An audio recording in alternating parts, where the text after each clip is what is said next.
Namaste and welcome to Daily News Simplified, the what, why and how of newspaper reading. Today we would be analyzing the Delhi edition of the Hindu newspaper of 10th January 2018. Now let us begin. Now there are two corresponding news on page 1. One is on the national anthem and the national anthem news is carried onto page 10, while the second corresponding news is on the 12-member panel, which is also on page 1 and has been carried forward to page 10. Now let us analyze both of these news together. Now as you may know, there was an order of the Supreme Court in 2016. Now the Supreme Court had ordered that the national anthem will be played in cinema halls before the start of a movie. But now the Supreme Court has modified its 2016 order. And the Supreme Court has stated that the theatre owners can now choose as to whether to play the national anthem before a film or not, thereby changing it from being mandatory to optional. Moreover, the Supreme Court has maintained the 2015 Ministry of Home Affairs order. Now the Ministry of Home Affairs in this 2015 order has stated that the respect to national anthem is mandatory and that whenever a national anthem is sung or played, the audience has to stand up. Now an exception to this order is given to differently abled individuals. Now the 2015 Ministry of Home Affairs order is also supported by the earlier verdict of the Supreme Court in the Boy Emmanuel case. Now hopefully up till here, you have understood as to why the national anthem is in the news, as to what was the order of the Supreme Court in 2016, on how the order has been modified in 2017, and how it relates to the 2015 Ministry of Home Affairs order. Now we come to the second corresponding news on the 12-member Interministerial Committee. Now the Ministry of Home Affairs will appoint a panel which would review the Prevention of Insults to National Honour Acts of 1971. Now the appointed panel will examine whether any amendment is required to the National Honours Act of 1971 and whether do we need to expand or specify the meaning of respect to the national anthem. Now this appointed panel will be a 12-member interministerial committee and will be headed by B.R. Sharma and therefore would be known as the B.R. Sharma Committee. And therefore this point becomes important from your UPSC examination point of view. Now this committee is expected to submit its report in 6 months. Now this news is in transition and we have to wait for the report of the committee in 6 months. Now hopefully up till here you have understood the purpose of this committee, what is its feature and why is it in transition. Now we move on to our next article. Now we have taken this news from page 1 and it is being continued on page 10. Now let us understand about the illegal migrant pact between India and UK. Now the purview of this bill is to return illegal Indian migrants. Now these illegal Indian migrants are currently in the United Kingdom and the pact is being signed so that they may be returned to India. Now this pact or this memorandum of understanding is currently under consideration and probably would be signed during Prime Minister Narendra Modi's visit to the United Kingdom in March of 2018.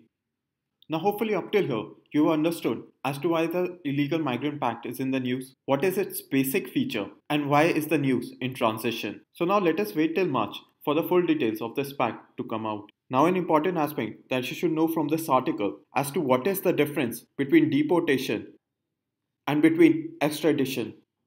Now both these terms have been used in this article and it's important from a basic concept understanding. Now first let us consider deportation. Now let us say that there is one person in country A, but he does not have the right to be in country A, and therefore the country A sends him back to his home country. So in this illegal migrant pact, Indians who are illegally staying in the United Kingdom because their visa has expired or any other reason will now be sent back to India, which is their home country. Now let us assume that a person has committed a crime in his home country and has then run away to another country. Now if both these countries have an extradition treaty, then the home country can ask the other country to send that person back. Now Indians such as Vijay Mallya, who has committed a crime in India but he is currently staying in the United Kingdom. Now India has asked the United Kingdom government to send him back. Now India and UK do have an extradition treaty called the India-UK Extradition Treaty of 1993. Now hopefully up till here you have understood what is deportation and how India and the United Kingdom government are cooperating on this. Moreover, you understand as to what is extradition and how extradition is handled between India and the United Kingdom. Now, this article is important from your mains examination point of view in the international relations section. Now we move on to our next article. Now we've taken the news on capital punishment from page 1 and is being continued on page 10. Now let us understand why capital punishment is in the news. Now it is in news because a writ petition was filed in the Supreme Court where the petitioner has asked for the Supreme Court's intervention to reduce the suffering of condemned prisoners at the time of death. Now upon hearing this petition, the Supreme Court gave the following order. The Supreme Court asked the central government to find alternatives to execution by hanging and therefore have a different mode of capital punishment. Now the question is, why did the Supreme Court ask the central government to find alternatives? Now according to the Supreme Court, the victim should actually die in peace and not in pain. Further, it said that a human being is entitled to dignity even in death. And therefore, the Supreme Court has asked the central government to consider the dynamic progress that have been made in modern science to adopt painless methods of causing death. Now hopefully up till here, you have understood why capital punishment is in the news, what has been the Supreme Court's order, and what are the 3 reasons behind this order of the Supreme Court. Now let us understand what has been the central government's response. Now according to the central government's clarification, there are no other viable options other than hanging. Now, according to this clarification, other options such as lethal injections also result in painful death. So there are no other better options than hanging. Now, hopefully you have understood the clarification of the central government. Now, let us further understand about the constitutionality of hanging. Now, execution by hanging in India is done in the rarest of rare cases as per the Criminal Procedure Code. And the last execution in India by hanging was that of Yaqub Menon in July of 2015, who had been accused in the 1993 Mumbai bombings. Now moving further to the constitutionality of the death penalty, the Supreme Court in the Bachchan Singh case held that the death penalty was constitutional and would be done in the rarest of rare cases.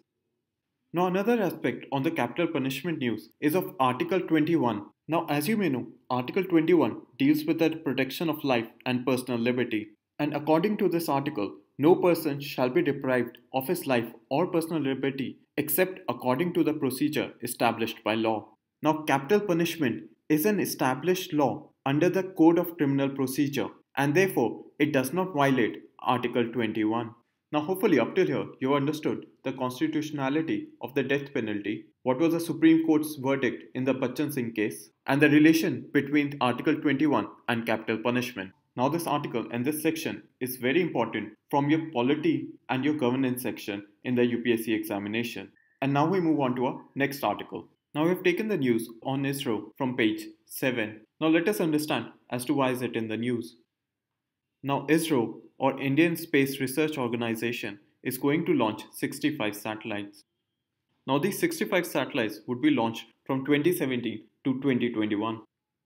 Moreover, ISRO's 100th satellite will be launched on 12th January. Now hopefully you have understood as to why ISRO is in the news. Now let us take a look at the future satellites to be launched by ISRO and understand their purpose. Now understanding their purpose is important from your UPSC point of view because in the prelims examination, questions are directly asked on what is the mandate or a purpose of a satellite. Now we will be covering the future satellites and their purpose and which have not been asked in your mains or your prelims examination. GSAT 29 would be a communication satellite and would be the first satellite to use optical communication. Now the second satellite is the hyperspectral imaging satellite. Now it would be an Earth monitoring satellite and would use hyperspectral imaging to distinguish objects with high clarity. Now the third satellite is the Chandrayaan-2. Now Chandrayaan-2 has been covered in the DNS of 3rd January 2018 and you can also refer to that video to further understand Chandrayaan-2 in depth. Now it would be the first mission to land a spacecraft on the moon.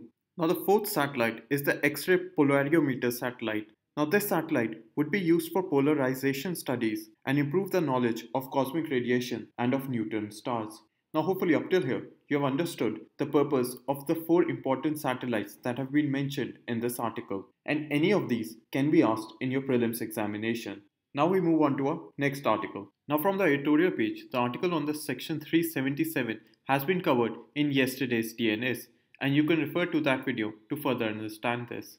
Moreover, the editorial on the Iranian crisis is not important from your UPSC examination point of view because it has no direct impact on India or Indian foreign policy, and therefore we would not be analyzing this lead article. The editorial on the agriculture needs a reform package is straightforward, and therefore we would be focusing on the basic details that this article has highlighted that you would need to know for your prelims examination. Now, one of the terms that this article has used is of minimum support price. Now, let us understand as to what is minimum support price or MSP. Now, the minimum support price is the price at which the government purchases crops from the farmers. Now, the minimum support price is announced by the Government of India at the beginning of the sowing season and is based on the recommendation of the Commission of Agricultural Cost and Prices. Now, based on this recommendation, the Cabinet Committee on Economic Affairs determines the minimum support price of various agricultural commodities.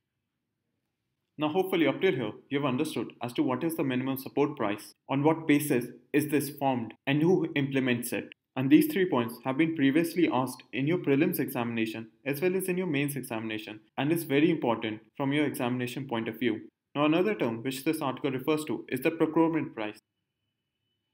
Now, the procurement price is when the government procures the crop at a higher rate than the minimum support price. But this procurement price is lower than the market price.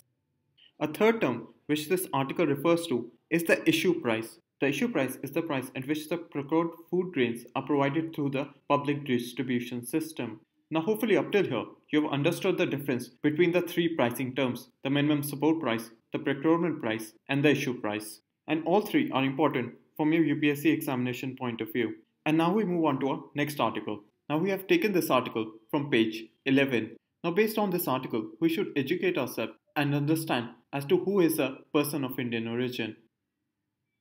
Now a person of Indian origin means a foreign citizen who has at any time held an Indian passport or whose parents, grandparents, great-grandparents were born or permanently resident in India, or a person who is a spouse of a citizen of India or of a person of Indian origin. Now there are exceptions to these foreign citizens. A national of Pakistan, Afghanistan, Bangladesh, China, Iran, Bhutan, Sri Lanka and Nepal cannot be considered a person of Indian origin. Now hopefully till here you have understood as to who is a person of Indian origin, what are the various conditions for a person to become a PIO, and you also need to remember all these countries whose nationals cannot become a person of Indian origin. Now the conference that this article talks about is the first PIO Parliamentarian Conference. And this conference had representatives from the Government of India such as Sushma Swaraj, Prime Minister Narendra Modi, and various parliamentarians of Indian origin from 20 democracies around the world. Now this PIO Parliamentarian Conference will be covered in the upcoming February edition of the Focus magazine. Now we move on to our next article. Now we have taken this news from page 11. Now what this article talks about is the recent FTA between Maldives and China. Now the Maldives-China FTA has been covered in depth in the recent January edition of the Focus magazine. And it covers the implications that the FTA has for Maldives and for India. And with this we come to an end in the analysis of today's newspaper. Let's move on to the question for today.